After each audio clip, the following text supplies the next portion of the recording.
Russia uses the word democratically in such a funny way. They only use it for prices because, there's no chance to use it in politics. You're not very nice. And you're not very bright. Of course, not so bad as British in his movies. Rich, ugly guys walking around with these stunning model-like girlfriends. It's interesting to find out what happened between British Empire and Mel Gibson. Britain is responsible for Independence Day celebrations in 63 countries. When I saw that, I was thinking, wow, we saw a really bad, dark, bloody life of those guys.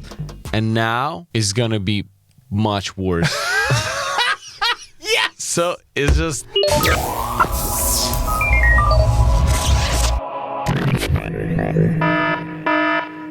Hello, everybody, and welcome to the Big English Stand-Up Show. My name is Steve Foreman. I'm here with Evgeniy Chebatkov. What's up, y'all? Hey, what's going on? Thanks for having me, Steve. Hi. Yo, so, Happy New Year, everybody. I reckon there was a big sigh of relief, like, oh, I'm glad that's over, right, from last year and everything. Yeah. But yes, so I hope that collectively everybody is looking forward and looking really positive and feeling really good, yeah? Yeah, feeling good. Do you feel changes? I still can see no changes. Dun, dun, dun, dun, dun, dun, dun, dun. Yeah, I still. Well, I tell you what. I think Tupac is just kicking back on some island somewhere. I don't actually think I'm one of the people who doesn't think he's dead. Okay, well, anyway, that's a completely different subject. But what's it called? That is so funny downstairs where we get our coffee. That woman. It's true that it was last week. There was this really cool disco track playing out of the speaker. Now, usually I know my disco, all right? Yeah. But on this occasion, I don't know. This one just passed me by and I didn't know it. So I take out my phone and I'm using Shazam. Yeah. I'm a big Shazam user. Yeah, I know. A big Shazam user. The day I Shazamer. Yeah, I'm a big Shazammer. Yeah. And it was just really funny, her reaction. She was like looking at me like she's an older lady, shall we say, from the other generations.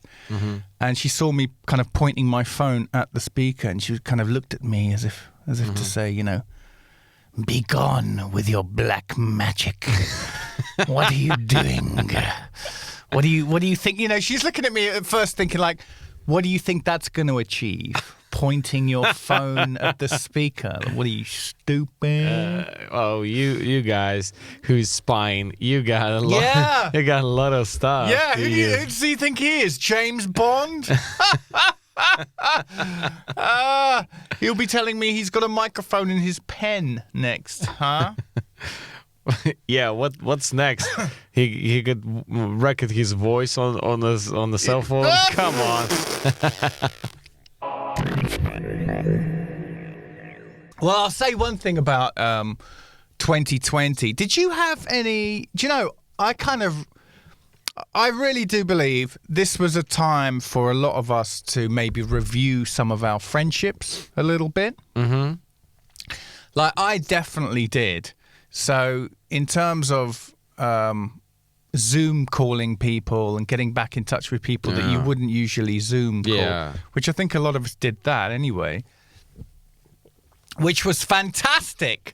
However, the flip side of that is maybe reviewing certain relationships of yours. And we live in a world where, I look at my Facebook and I've got, 700 friends. Yeah. Not all of them. Okay. Anyway, but I think everyone, I think you know what I mean. But the flip side is, I was thinking, maybe I should get in touch with this person. And there was one person in particular who we both know, actually. And I was looking at them thinking, actually, you're not very nice. And you're not very bright. No, you know what I mean? I just really, definitely am not going to get back in touch with this person. And that's okay. Yeah.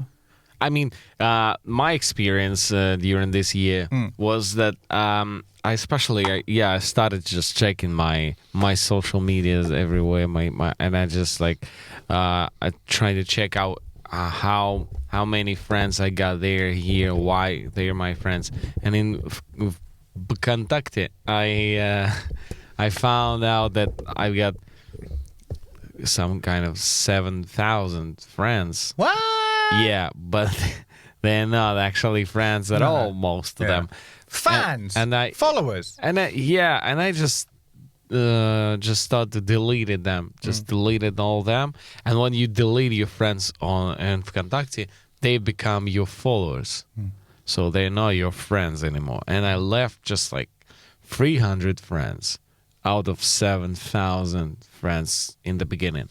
So it's after that it's just like 7,000 half followers and around 300 friends in Vkontakte. I'm like, wow, that's now I can see that's just much better to understand what I'm doing here. And after that, I didn't expect that, because people, for example, I deleted a person. We communicated last time when I was when I just arrived at Tomsk straight after my school. So 10 years ago. 12 years ago. Yeah. 12 years ago last time. And we just from that time we're still friends. And I just deleted no messages. I checked no messages, no communication. I just deleted. And after that, I don't know how and where he got my number, and he wrote me, "Wow, so now you're like a kind of big star, are you? Aren't you? You're kind of big star. Deleted me. Like, come on, man. We're not in touch at all. We are not in. Oh, okay, I see. Have a good one with your, with your TV and your radio. Yeah, you goddamn freaking star. Wow. But you know what? You're not." And I'm like, okay. I mean, okay. And wow. How many reactions did you get like that? Well, a lot of reactions. Really? Yeah. I can count them, but well, I can tell you more than 10. Right. Less than 20, but more than 10. And it's a lot of people from my school wrote me some the same. Right. We studied in school together, but we were not friends. Right. I got some friends, school friends. I got some, but most of them, you know. Yeah. And I just saw their pictures they posted, and I saw, and my Vkontakte is always died when I opened that before this my evolution of the page, because when it's 7,000 people, when you turn it on, it starts loading and it's just dying immediately, because it's just like showing you the last news of your 7,000 friends,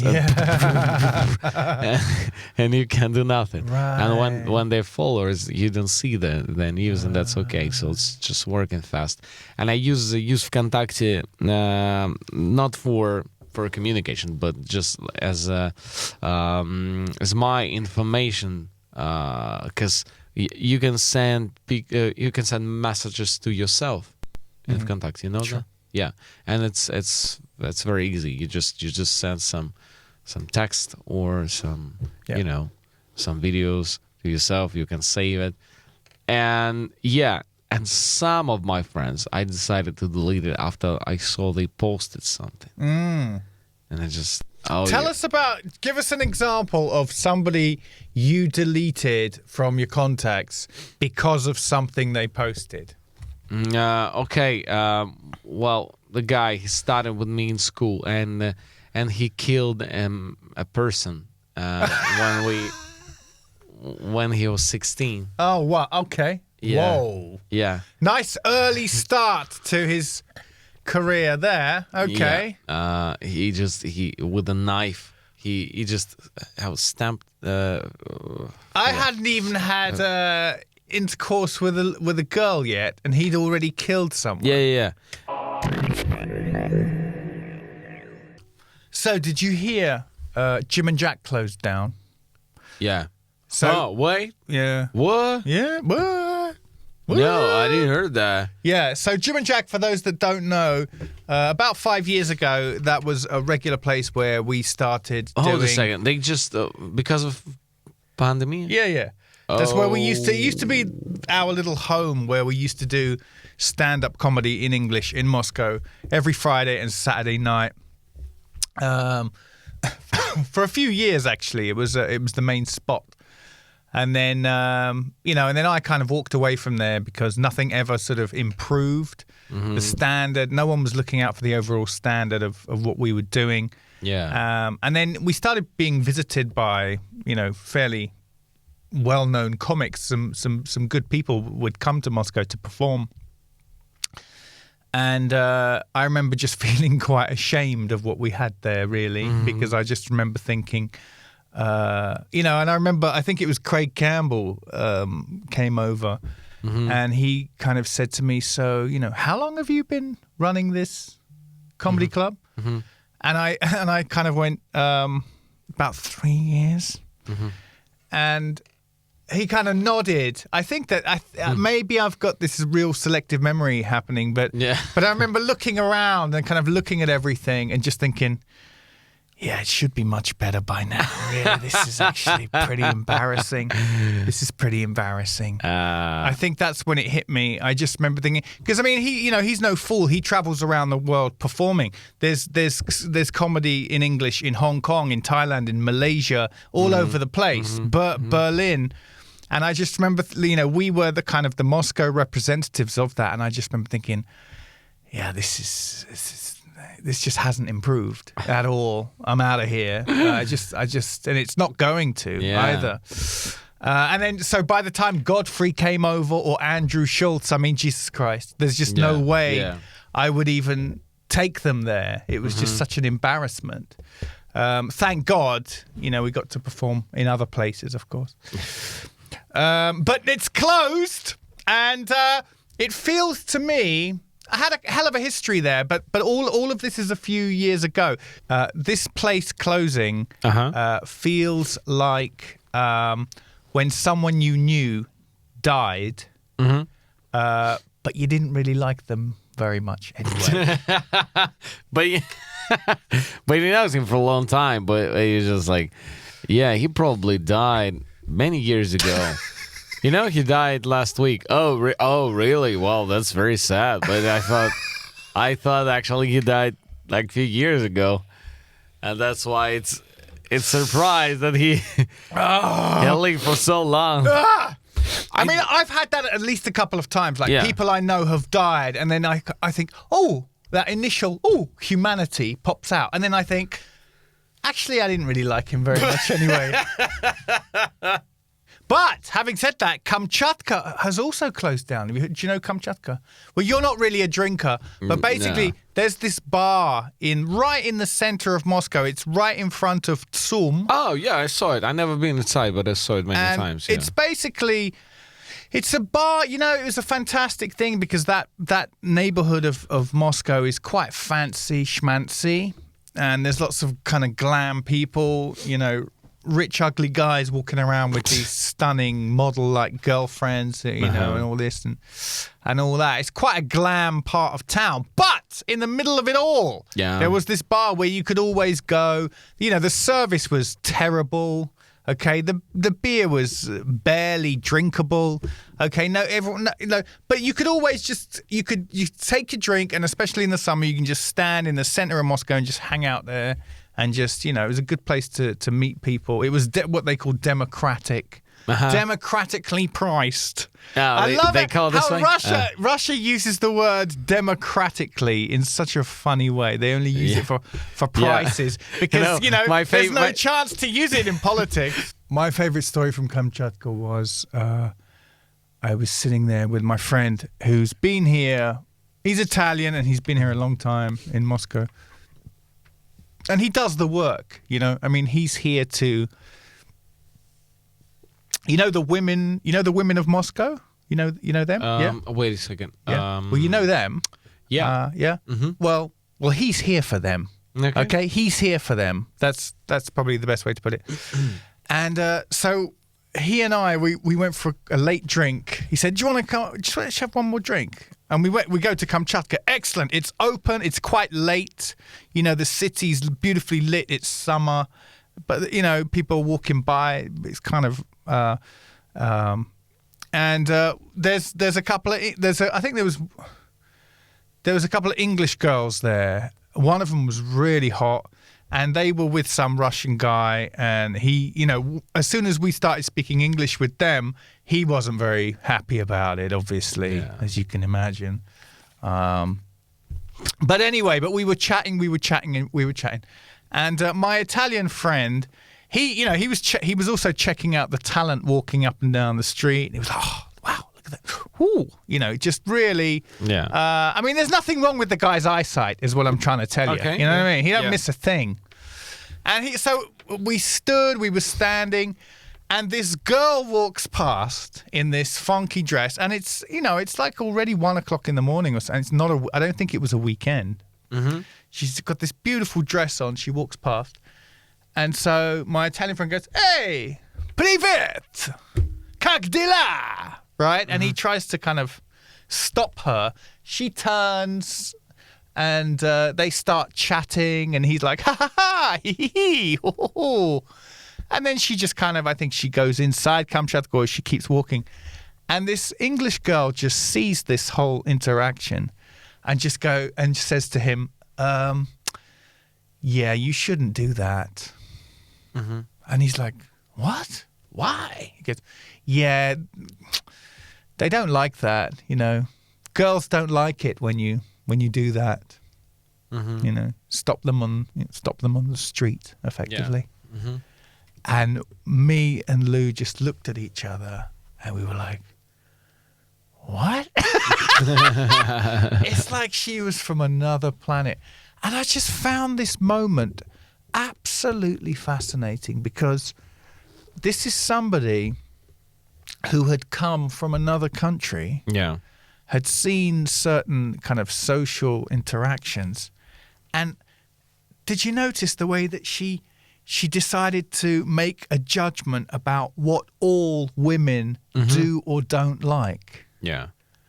And girls like doing that, don't they? They like doing that. Or do men do judge, it too? Do you ever think, on behalf of men on this entire planet, you see it in stand-up sometimes, don't you? Stand-up comics do it. On behalf of all the men on this planet, we and then they say something funny. Yeah, it's just the easy way to make it. Yeah, it makes it easier as a joke. But I'm trying to think. Am I personally doing that in my just everyday's life? Yeah. I don't know. Maybe sometimes, but it's my Kazakh past. Right. When I just when I'm talking to a girl, I can say, "Hey, I'm a man. You never talk with a man like that." But she like couldn't. The point is that she couldn't have been more wrong. She couldn't have been more wrong. Over the last 10 years, this guy's been meeting girls on the street, in the metro, anywhere he goddamn well wants. He gets their phone number. He dates them. Nobody minds. And yet it's incredible, isn't it, that from her Western European way of looking at things, to her, this was just some kind of like savagery. So I saw a very interesting fact yesterday. Okay. And that is that Britain is responsible for Independence Day celebrations in 63 countries. Oh, wow. 63! Huh? Not 43 and not 53. 63! That's a lot. Wow! But then people got busy. My ancestors got busy one time. Oh, my goodness me. Can you imagine? But, you know, these discussions will continue, of course. You know, all imperialism is bad and all this kind of thing. But my goodness. Yeah, 63. Wow. And Russia, I guess, responsible. But no. Russia, Soviet Union, yeah. So it's different. Yeah. So it's different. So it's 15. 15. Hey, that's not bad. Yeah, but it's not 63. It's not 63. Wow. Damn. The holiday itself, Independence Day, Yeah. it's thanks to Americans. They just made it really the statement of that. It's a great Independence Day. They make it very very cool. So if you celebrate Independence Day, it means like it's something really important. That's a very good point. They've kind of rebranded it. Yeah, because if now I'm thinking we just pronounce Independence Day, and the first title we've got you just like Americans Independence Day, just like 4th of July. You're just like, of course, yes. Yeah, they just made a brand, because other countries, I don't know how they celebrated it, but they definitely not. They don't have enough marketing in celebration as Americans does.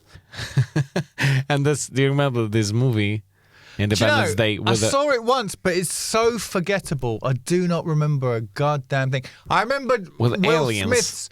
Will Smith's wife being really hot. Is that right? Independence Day is about aliens. Right. Yeah, who decided to attack planet Earth, which is Washington, D.C. Of course, yeah, go on. And the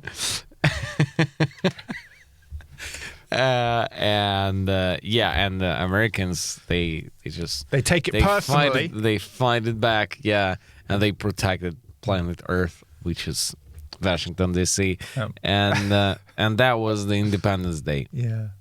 And so I guess there are some people who got really bad education, but they saw some movies and they're like, come on, Independence Day. Just like, we just, send them back. All these aliens. Yeah, these British aliens. I know. No, that was it's independence from British Empire. Yeah. They like, we just, I saw British. They're like a huge, like a big, like from different planet, like. And probably the most popular movie on the Independence Day. I mean, exactly American Independence Day. It's Patriot movie with Mel Gibson. Right. Remember? Yes, of course. Well, that's 2 movies now Mel Gibson's made where he's made the English look absolutely terrible. Braveheart. I don't know. We can't figure out what it is that Mel Gibson hates so much about the English. Like, we just can't figure it out. And where he's from originally? He's American or he's Australian. Australian. Yeah. Well, what did we ever do to you, Mel? Mate. What? And it's really weird. But then again, when he goes after someone, he goes after them hard, right? Yeah. Like, for example, the Apocalypto. Yeah. And also the Christ. He made a Christ movie. So I'm pretty sure he made the Romans. At that time, he was after the Romans. I'm pretty sure. I didn't see it, even though my former future wife, Monica Bellucci, was in it. I didn't see the movie, but I'm pretty sure he made a big deal of making the Romans look really bad. Right? Oh, yeah. I saw it. I remember. You saw it, yeah? Yeah, Romans, they are horrible there. Yeah. They're just the worst people. Oh, they? Yeah, they're worst. With the baby, course, not very nice to the baby Jesus. Yeah, they, of course, not so bad as British in his movies. Yeah. Who was worse? Hey, everybody, phone in. Who was worse? The British against the Americans in the War for Independence, or the Romans against Jesus? Yeah. And now let's go live to Mel Gibson, who can tell us all about it. Hey, I'm Mel Gibson. Yeah. But you saw Apocalypto. Yeah. And it's quite difficult to get like a strong reaction out of my brother. My brother's a very kind of he says things and he's got opinions, but it's difficult for him to kind of. But I remember him saying that. So Apocalypto Ends, a wonderful movie, by the way, amazing to watch. I think I watched it a couple of times. Like if you don't know what to watch, you could just watch that because it's just so visually very, very nice movie. Rich. And then at the end, what happens? Don't forget what happens at the end.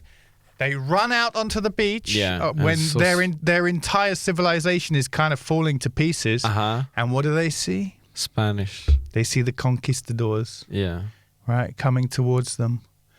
And my brother, who's like a political guy, political analyst, he was saying like, and what's the message? What's the message of that movie? The message is, thank God the Christians showed up, huh? Because otherwise... Oh, really? Yeah, well, kind of. Because it's like, well, look at these guys cutting each other's heads off the whole time, whatever, tearing each other's hearts out of their chests and everything like that. That couldn't go on much longer. You know, we're going to have to civilize these savages as soon as possible. And it's a good thing the Spanish showed up when they did. I didn't think that myself either. But Mel Gibson's not the kind of guy that doesn't put a message in his movie. Yeah. For me, I can tell you my messages. I mean, messages I saw in that scene. Because when I saw that, I was thinking, wow, we saw a really bad, dark, aggressive, bloody life of those guys, and now it's gonna be much worse. So it's just it's just opposite of a happy end. So they just it's kind of you're fighting and but you're fighting with the knives, and now you saw a guy who actually brought a gun, and you're like, okay, now it's gonna be it's the new level, we'll face here. Absolutely right. So. Yeah, that's how I felt it. Right. But they're going to wipe them out. It's going to be a genocide. Just because we know what happened. Yeah. We know what happened. Yeah. And that's why you just like, okay, and we know only these Indians they didn't know yet, but they will very soon. Yeah. So what's Mel Gibson's?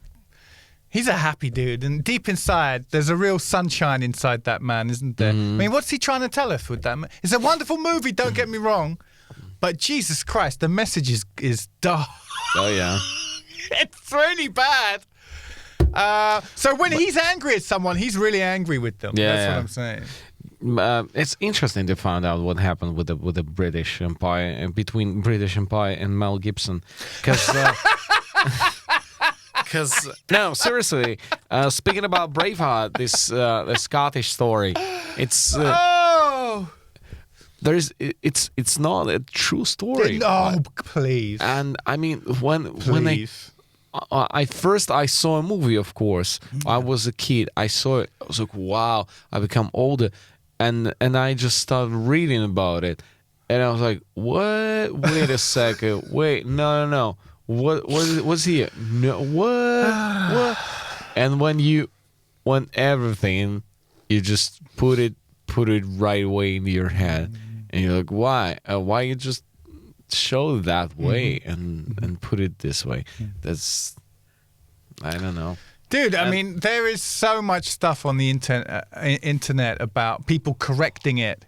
Correcting is like, yo, that did not happen. That didn't happen. That did not. No, like hardly any of it's true at all. And you even have, I've even seen video clips on YouTube of historians. You know, this is their life. This is their work. Yeah. And they look a little bit annoyed, you know, at how far he went. Like, yeah, okay, we all know Hollywood changes the details in historical movies. We all know that. That's cool. I mean, we're kind of okay with it.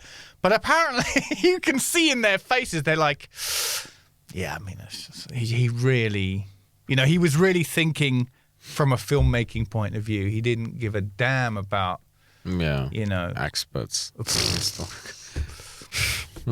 And I invite anybody, please, to just look that up because it's pretty funny, like how inaccurate that movie is. Wow. But he just wanted to run around in a skirt with an axe. Mm-hmm. Okay, so that's what you want to do. If that's what gets you off, that's great. And it actually, who doesn't like doing that? Huh? Yeah. The feel of the wind blowing against your junk, it's quite pleasant. Have you ever worn a kilt? So anyway, in the gym, back to the gym. Mm-hmm. The gym that I belong to, they give these free classes, right? There's a whole bunch of free classes. Yeah. Mm-hmm. For this whole year. They've been free for me, but I haven't gone to any of them. Yeah. So I decided to go to one. So I decided to go to a stretch class. So I booked myself into the stretch class. I'm walking to where you leave your coats. And this guy's like in a hurry, and he's really like in a huff. And he kind of barges in front of me, gives his jacket, goes downstairs. I was just thinking, well, man, that guy really needs to relax. Anyway, so aqua aerobics. Yeah, he needs a little bit of aqua aerobics. He needs to bob around with some babushkas in the pool. Mm-hmm. That'll make him feel better. So I find the place where it is. I walk in there.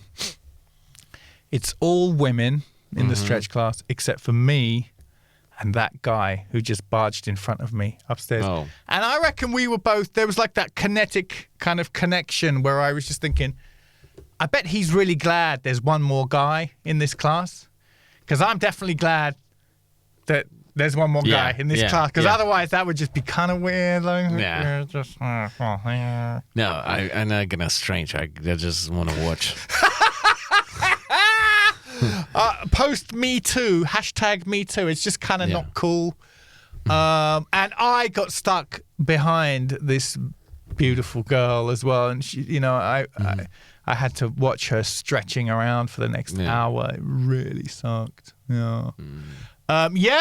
So she took me to not this girl, but the instructor definitely took me to places I've never been before. Mm-hmm. And it's so funny when she goes, okay, and now touch your toes, and I'm like, nah, I can just get as far as my knees. It was just so funny when they're giving you commands that you cannot yet, complete. Yeah, that was pretty funny. And you're just like, okay, and now touch the floor, and you're like, nah. There was a lot of that with me. There was a lot of me kind of standing there going, that's not going to happen. Not today. So that was pretty good. Have you ever done any kind of any of those kind of things? Stretching? A bit of Taibo or a bit of... No, not that stuff. But we are stretching every week because we are wrestling. Oh, yeah. Week. Tell us about your wrestling experience last week, wasn't it? Yeah, well, yesterday. You did it yesterday as well? Yeah. And you're not limping or anything? Just a little bit. I feel a little pain in my chest? In my breast and chest, and in my shoulders. So tell us all about it. Start at the beginning. So there is a comedian, Slava Nikiforov, a nice guy, and he's a stand-up comedian. And Slava, he's like, well, by the way, I'm a champion of Kazakhstan in Muay Thai. Mm-hmm. Okay. And he was like, and I can wrestle. I said, that's interesting, because I don't want to feel punches in my head, because I had this experience.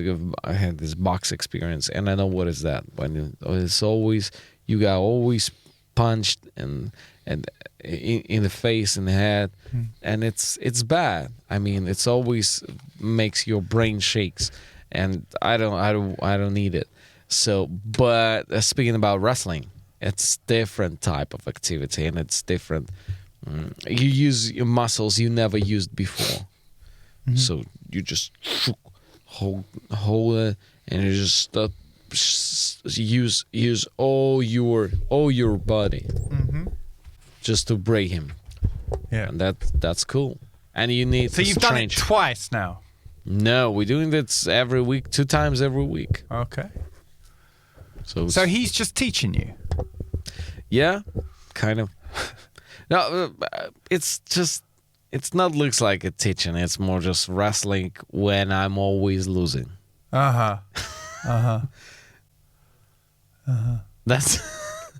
how it looks like.